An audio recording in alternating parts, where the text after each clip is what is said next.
So for this lab, I chose to investigate, I guess you'd say, coaching, specifically baseball, because it's a sport that I play.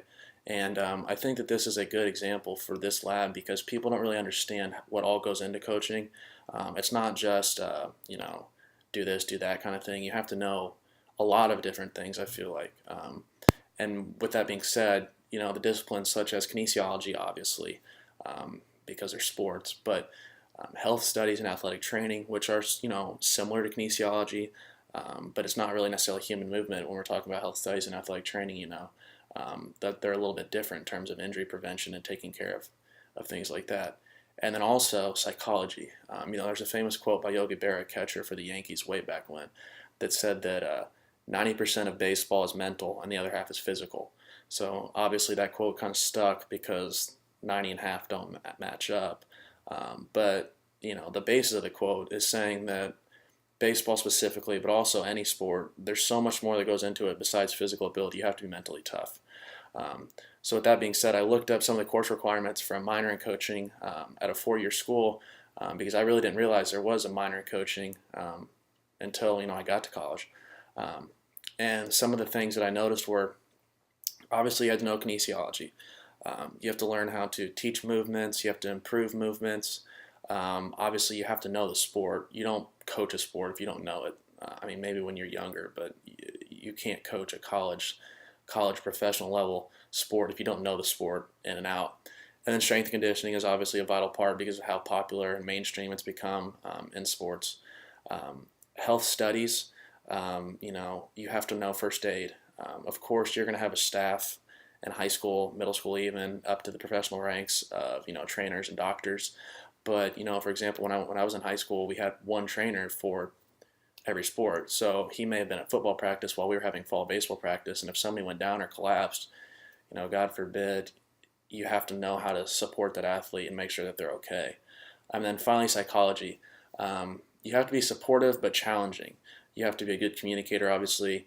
And coaches are goal-oriented people. You have to make sure that your athletes and your players know what you're trying to accomplish.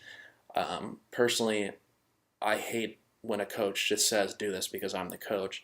And I know that almost any other athlete would say the same thing. You want to have a sense of trust in your coach that he's looking out for your best interest. And that's extremely important, especially in college because, in the recruitment process, you want to make sure that you're going away from home to play for somebody that cares about you, that knows how to communicate with you and not belittle you. You can really impact somebody's life in sports by what you say and do, and that can go, outside of sports, meaning like their whole life may change if they quit this sport because what you said, even though you maybe didn't mean it the way you said it, because you don't know how to communicate or you don't know, how the young minds of athletes work, you can impact their life a great deal. So talking about the types of movement, such as throwing batting practice, teaching proper running sliding technique if it's little league, obviously you don't change a minor leaguer swing to get him to the professional ranks. You critique it just a little amount, and it's hard to say those things. When you're talking about tiny adjustments, you almost have to show somebody that. So, obviously you have to know human movement, of course. And have to know how to move. They all go back to teaching kinesiology. And another thing I think is very important is a coach practicing what he preaches.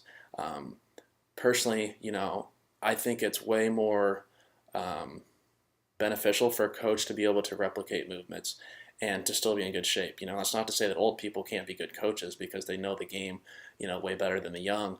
But, assistant coaches, they're usually younger and they do a great job of showing players how to do something because they're still young, they're still fit, they can still get out there and play with you, if you need an extra player for a scrimmage or something like that. And, I think that as you get older as a coach, you kind of learn more about the athlete mentally. You know how to teach the game mentally, you know how to, communicate with your athletes. And I think that's a continuum that you're always developing. Us as humans, we're always developing mentally. And that's something that I think coaching is far more involved with in terms of psychology than people understand. It's not just, kinesiology. That's basically it.